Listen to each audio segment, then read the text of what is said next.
மாணவர்களே, வேதியியல் தமிழுக்கு உங்களை வரவேற்கின்றேன். இன்று 11 மற்றும் 12ஆம் வகுப்பில் கொடுக்கப்பட்டுள்ள பெயர்வினைகள் குறித்து பார்த்து வருகின்றோம். அந்த அடிப்படையில் இன்னைக்கு ஒரு பெயர்வினை குறித்து பார்க்க போகின்றோம். வாங்க இன்றைய காணொளிக்குள்ள போகலாம். இன்னைக்கு நம்ம பார்க்க போற பெயர்வினை என்ன அப்படின்னு பார்த்தீங்கன்னா, அதை பார்க்கறதுக்கு முன்னாடி நம்ம முந்தைய காணொளியில ஆழ்டால் குறுக்க வினை பத்தி பார்த்திருந்தோம். ஸோ அதோட தொடர்ச்சியான வினை தான் இன்னைக்கு நம்ம பார்க்க போறோம். அது என்ன அப்படின்னு பார்த்தீங்கன்னா, குறுக்கு ஆழ்டால் வினை பத்தி தான் பார்க்க போறோம். குறுக்கு ஆல்டால் வினைனா என்ன அப்படிங்கிறத பார்க்கலாம். 2 வெவ்வேறான ஆல்டிஹைடுகள் அல்லது 2 வெவ்வேறான கீட்டோன்கள் அல்லது ஒரு ஆல்டிஹைடு மற்றும் ஒரு கீட்டோன்கள் இதுக்கு இடையில் நடக்கிற ஆல்டால் குறுக்க வினையை தான் ஆல்டால் குறுக்க வினை அப்படின்னு சொல்றோம். இதை எப்படிலாம் சொல்லலாம் அப்படின்னு பார்த்தீங்கன்னா, குறுக்கு ஆல்டால் வினை அல்லது கலப்பு ஆல்டால் வினைன்னு இதை சொல்லலாம். இப்போ இந்த வினையோட முடிவில் கிடைக்கிற ப்ராடக்ட்ஸ் இருக்குல்லே, அதாவது விளைபொருட்கள் எப்படி கிடைக்கும் அப்படின்னா ஒரு கலவையாக தான் கிடைக்கும். ஸோ அதை பிரிச்செடுக்கிறது அப்படிங்கிறது அவ்வளோ சுலபம் கிடையாது. அதனால இந்த மெத்தட் பயன்பாட்டில் இல்லை.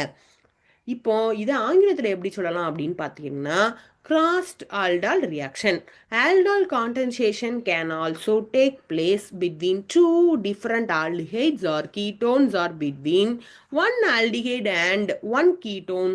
Such an aldol reaction is called crossed or mixed aldol reaction. This reaction is not very useful as the product is usually a mixture of all possible aldol products and cannot be separated easily. இப்போ நம்ம பார்க்க போகிற எடுத்துக்காட்டு என்ன அப்படின்னு பார்த்தீங்கன்னா, 2 வெவ்வேறான ஆல்டிஹைடுக்கு இடையில எப்படி இந்த வினை நடக்குது அப்படிங்கிறத பார்க்க போகிறோம். முதல்ல நம்ம பார்க்கறது என்ன அப்படின்னு பார்த்தீங்கன்னா, ஏங்கிற ஒரு சேர்மம் எடுத்திருக்கோம். அது என்ன அப்படின்னு பார்த்தீங்கன்னா அசிட்டால்டிஹைடு எடுத்திருக்கோம். பிங்கிற இன்னொரு சேர்மம் எடுத்திருக்கோம். அது என்ன அப்படின்னு பார்த்தீங்கன்னா ப்ரொப்பனால்டிஹைடு எடுத்திருக்கோம். ஸோ 2 வெவ்வேறான ஆல்ஃபா ஹைட்ரஜன் கொண்ட ஆல்டிஹைடுகள் எடுத்திருக்கோம். ஸோ இது என்ன பண்ணுது அப்படின்னா, டைல்யூட் சோடியம் ஹைட்ராக்சைடு முன்னிலையில் வினைப்படுத்துறப்ப நம்மளுக்கு 4 விதமான கிராஸ்ட் ஆல்டால் ப்ராடக்ட்ஸ் கிடைச்சிருக்கு. அது என்னலாம் அப்படின்னு பார்த்துடலாமா? முதல்ல ஏயும் பியும் சேர்ந்து வினைபுரியும் போது ஏபி அப்படிங்கிற கிராஸ் ஆல்டால் ப்ராடக்ட் கிடைக்குது.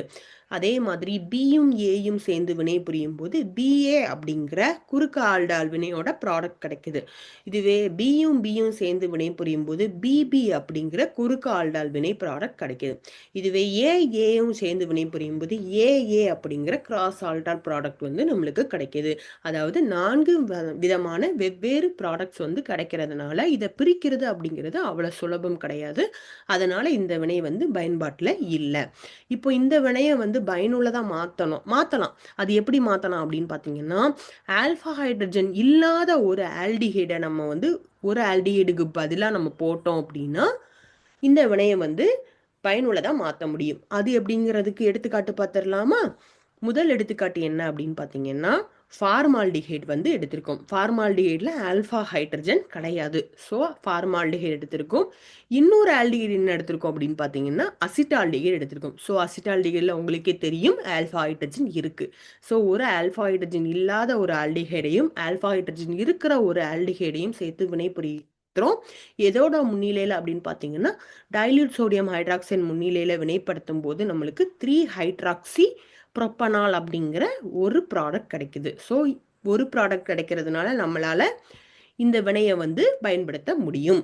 இப்போ பார்த்தீங்க அப்படின்னா, இந்த அசிட்டால்டிஹைடு இருக்குல்லையா, அதுக்கு பதிலாக நம்ம என்ன பயன்படுத்தலாம்? கீட்டோனும் பயன்படுத்தலாம். அதாவது ஆல்ஃபா ஹைட்ரஜன் இருக்கிற கீட்டோனையும் பயன்படுத்தலாம். இந்த ஃபார்மால்டிஹைடு எடுத்திருக்கோம். ஃபார்மால்டிஹைடு அசிட்டோன் கூட வினைபுரியும் போது எதோட முன்னிலையில் வினைபுரியுது? டைல்யூட் சோடியம் ஹைட்ராக்சைடு முன்னிலையில் வினைபுரியும் போது நம்மளுக்கு என்ன கிடைக்குது அப்படின்னு பார்த்தீங்கன்னா 4 ஹைட்ராக்சி பியூட்டேன் 2 ஓன் அப்படிங்கிற ப்ராடக்ட் கிடைக்குது. ஸோ இந்த வினையோட முடிவில் என்ன தெரிய வருதுன்னு பார்த்தீங்கன்னா, ஆல்ஃபா ஹைட்ரஜன் இல்லாத ஒரு ஆல்டிஹைடு கூட ஆல்ஃபா ஹைட்ரஜன் இருக்கிற ஆல்டிஹைடு அல்லது கீட்டோனை பயன்படுத்தும் போது இந்த வினை பயனுள்ளதா நம்மளுக்கு இருக்கும். சரி, வாங்க இந்த வினையோட மெக்கானிசம் பார்க்கலாம். இந்த மெக்கானிசம் 2 படிநிலைகள்ல நடக்குது. நம்ம பார்க்க போறது முதல் படிநிலை. முதல் படிநிலையில் நம்ம என்ன எடுத்திருக்கோம் அப்படின்னு பார்த்தீங்கன்னா அசிட்டால்டிஹைடு எடுத்திருக்கோம். ஸோ உங்களுக்கே தெரியும், கார்பனில் கார்பனுக்கு பக்கத்தில் இருக்கிற கார்பனை தான் ஆல்ஃபா கார்பன் சொல்லி சொல்கிறோம். ஸோ அந்த ஆல்ஃபா கார்பனில் இருக்கிற ஹைட்ரஜனை தான் ஆல்ஃபா ஹைட்ரஜன் சொல்லி சொல்கிறோம். ஸோ இந்த அசிட்டால்டிஹைடு சோடியம் ஹைட்ராக்சைடு, அதாவது டைல்யூட் சோடியம் ஹைட்ராக்சைடுங்கிற பேஸோட முன்னிலையில் வினை புரியுது. அந்த பேஸ் எப்படி பிரியுது? Na ப்ளஸ்ஸாகவும் OH மைனஸாகவும் பிரியுது. இந்த OH மைனஸ் என்ன பண்ணுது அப்படின்னா அசிட்டால்டிஹைடில் இருக்கிற இந்த ஹைட்ரஜனை போய் எடுத்துக்குது. எடுக்கும்போது இந்த ஹைட்ரஜனுக்கும் கார்பனுக்கும் இடையில இருக்க பிணைப்புள்ள எலக்ட்ரான்கள் கார்பனை நோக்கி நகரும் போது நீர் மூலக்கூறு வெளியே போயிட்டு நம்மளுக்கு கார்பன் எதிரணி கொண்ட இந்த மாதிரியான ஒரு இடைப்பொருள் உருவாகுது. ஸோ இந்த இடைப்பொருள் வந்து நிலைப்புத்தன்மை பெறணும் இல்லையா? அதுக்காக என்ன நடக்குது அப்படின்னு பார்த்தீங்கன்னா, இந்த எதிரணி கார்பனை நோக்கி நகருது. நகரும் போது இந்த கார்பனுக்கும் இந்த ஆக்சிஜனுக்கும் இடையில இருக்கிற பிணைப்புள்ள இரட்டை பிணைப்புள்ள எலக்ட்ரான்கள் ஆக்சிஜன் நோக்கி நகரும் போது ரெசனன்ஸ் அமைப்பு கொண்ட ஆக்சிஜன் எதிர் அயனி உருவாகுது. அதாவது நம்மளுக்கு ஒரு ஈனரைட் அயனி உருவாயிருக்கு. இதுதான் வந்து முதல் படிநிலையில நடக்குது. இப்போ நம்ம பார்க்க போறது இரண்டாவது படிநிலை, அதாவது ஸ்டெப் 2 வந்து பார்க்க போறோம். ஸ்டெப் 2ல என்ன நடக்க போகுது அப்படின்னு பார்த்தீங்கன்னா, முதல் படிநிலையில உருவான இந்த கார்பன் எதிரணி இருக்கு இல்லையா, இடைப்பொருள், ஸோ அதை எழுத போறோம். இது என்ன பண்ணுது அப்படின்னா ஆல்ஃபா ஹைட்ரஜன் இல்லாத ஆல்டிஹைடு கூட வினைபுரிய போகுது. அதுக்கு தான் நம்ம என்ன எடுத்திருக்கோம்? ஃபார்மால்டிஹைடு எடுத்திருக்கோம். நம்ம வசதிக்கு ஏற்ற மாதிரி இந்த மாதிரி விரிச்சு எழுதியிருக்கோம். இப்போ உங்களுக்கு ஆல்ரெடி தெரியும், ஆக்சிஜனுக்கு வந்து எலக்ட்ரான் கவர் திறன் அதிகம் அப்படிங்கிறதுனால இந்த கார்பன்லேருந்து எலக்ட்ரான்களை என்ன பண்ணுது? பிடிச்சி இழுத்துட்டு இருக்கு. அப்படிங்கிறப்ப கார்பன் என்ன பண்ணுது? தங்கிட்ட எலக்ட்ரான்கள் குறைவாக இருக்கிற மாதிரி ஃபீல் பண்ணுறதுனால அது டெல்டா பாசிட்டிவ். ஆக்சிஜன் எலக்ட்ரான்களை பிடிச்சி இழுக்கிறதுனால அது டெல்டா நெகட்டிவ். இப்போ இந்த கார்பன் எதிரணி என்ன பண்ணுது அப்படின்னா அந்த கார்பனைல் கார்பனை போய் தாக்குது. தாக்குறப்ப இந்த கார்பனுக்கும் ஆக்சிஜனுக்கும் இடையில இருக்க இரட்டை பிணைப்புள்ள எலக்ட்ரான்கள் ஆக்சிஜன் நோக்கி நகரும் போது நம்மளுக்கு ஆக்சிஜன் எதிரணி கொண்ட ஒரு இடைப்பொருள் உருவாகுது. இப்போ இந்த இடைப்பொருள் என்ன பண்ணுதுன்னா முதல் படிநிலை வெளியேறின நீர் கூட வந்து வினைபுரிய போகுது. இந்த ஆக்சிஜன் எதிரணி என்ன பண்ணுது அப்படின்னா நீர் மூலக்கூறுல இருக்கிற இந்த ஹைட்ரஜனை போய் தாக்குது. தாக்கும்போது இந்த ஹைட்ரஜனுக்கும் ஆக்சிஜனுக்கும் இடையில இருக்கிற பிணைப்புள்ள எலக்ட்ரான்கள் ஆக்சிஜன் நோக்கி நகரும் போது OH மைனஸா வெளியே போயிட்டு நம்மளுக்கு இந்த மாதிரியான 3 ஹைட்ராக்சி புரோப்பனால் அப்படிங்கிற ப்ராடக்ட் நம்மளுக்கு கிடைச்சிருச்சு. சரி மாணவர்களே, உங்களுக்கு வந்து இந்த மெக்கானிசம் வந்து நல்லா புரிஞ்சிருக்கும்னு நினைக்கிறேன். இப்போ நம்ம இங்கே வந்து அசிட்டால்டிஹைட் பயன்படுத்திருக்கோம் இல்லையா, அதற்கு பதிலாக நம்ம வந்து அசிட்டோன், அதாவது கீட்டோன் கூட பயன்படுத்தினாலும் இந்த வினை வந்து நடக்கும். இப்போ பார்த்தீங்க அப்படின்னா இங்கே ஃபார்மால்டிஹைட் பயன்படுத்திருக்கோம் இல்லையா, ஆல்ஃபா ஹைட்ரஜன் இல்லாத ஃபார்மால்டிஹைட், அதற்கு பதிலாக பென்சால்டிஹைடு கூட பயன்படுத்தலாம். அந்த பென்சால்டிஹைட் பயன்படுத்தினீங்க அப்படின்னா அந்த வினையோட பெயர் என்ன அப்படின்னு பார்த்தீங்கன்னா கிளைசன் ஸ்கிமிட் வினை அப்படின்னு சொல்லி சொல்கிறோம். ஸோ இந்த கிளைசன் ஸ்கிமிட் வினையை வந்து நம்ம அடுத்த காணொலியில் வந்து விரிவாக பார்க்கலாம். சரி மாணவர்களே, இன்னைக்கு நான் சொல்லி கொடுத்த மெக்கானிசம் நல்லா புரிஞ்சிருக்குன்னு சொல்லி நினைக்கிறேன். உங்களுக்கு ஒரு பயிற்சி வினா கொடுக்குறேன். அது என்ன அப்படின்னு பார்த்தீங்கன்னா இதுதான் அந்த பயிற்சி வினா.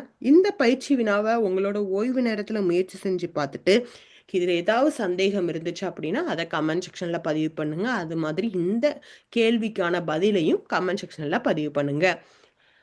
உங்களுக்கு இன்னைக்கு நான் சொல்லி கொடுத்த குறுக்கு ஆழ்டால் வினை நல்லா புரிஞ்சுது அப்படின்னா நம்ம வீடியோவை லைக் பண்ணுங்க, ஷேர் பண்ணுங்க. இந்த கான்செப்ட் குறித்து ஏதாவது சந்தேகம் இருந்தது அப்படின்னா அதையும் கமெண்ட் செக்ஷன்ல பதிவு பண்ணுங்க.